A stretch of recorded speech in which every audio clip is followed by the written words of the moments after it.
Start with the easy points the EA exam loves, the 2024 IRA contribution limits. For 2024, the annual IRA contribution limit is $7,000. If you're age 50 or older, you can add a catch-up contribution. Secure 2.0 allows catch-up to be adjusted for inflation, but for 2024, it stays at $1,000. So the common exam number for age 50 plus is $8,000 total. Next is disaster relief. And yes, it's as specific as it sounds. There's permanent relief for federally declared disasters. A participant can take up to $22,000 as a penalty-free disaster distribution from a retirement plan. This rule is retroactive for FEMA disasters on or after January 26, 2021. And here's the exam hook. You can recontribute the distribution back into the account within 3 years. Now, 2 new early withdrawal exceptions that show up in tricky multiple choice. First, emergency IRA withdrawals. In 2024, you can take up to $1,000 for certain emergency expenses, like unexpected car repairs or medical bills, without the 10% early distribution penalty. Second, there's a new exception for domestic abuse victims. The penalty-free amount is the lesser of $10,000 or 50% of the account balance. Qualified charitable distributions get a 2024 update too. A QCD is a direct transfer from an IRA to a qualifying charity, and it can count toward an RMD.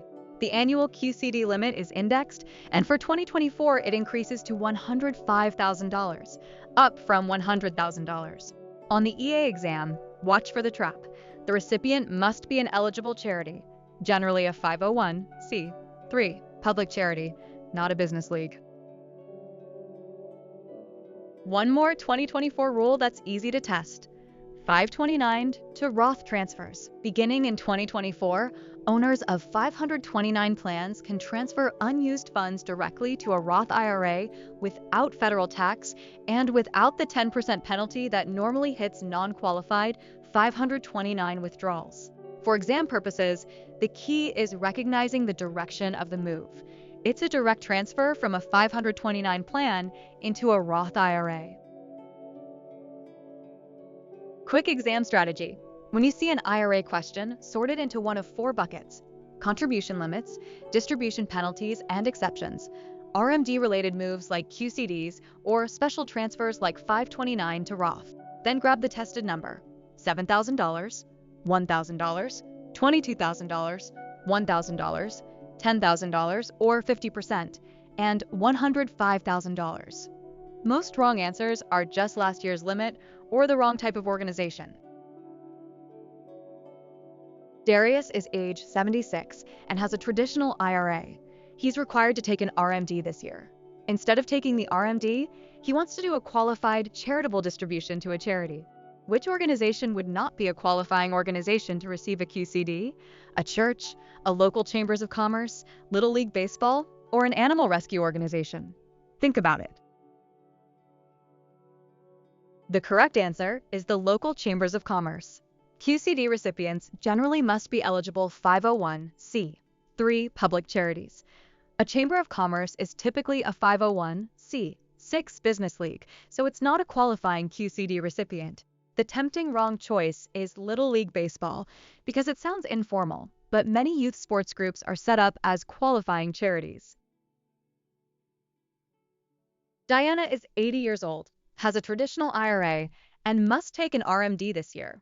She makes a tax-free gift directly from her IRA to her church. Her AGI in 2023 is $80,000, and her income is from passive investments. What's the maximum amount she can withdraw tax-free as a qualified charitable distribution? 0, 40,000, 100,000, or 80,000? Think about it. The correct answer is $100,000. A QCD can be excluded from income up to the annual limit, and it can satisfy all or part of the RMD if done by the deadline. The tempting wrong answer is 80,000 because students anchor on her AGI, but AGI doesn't cap the QCD exclusion. The cap is the QCD annual limit.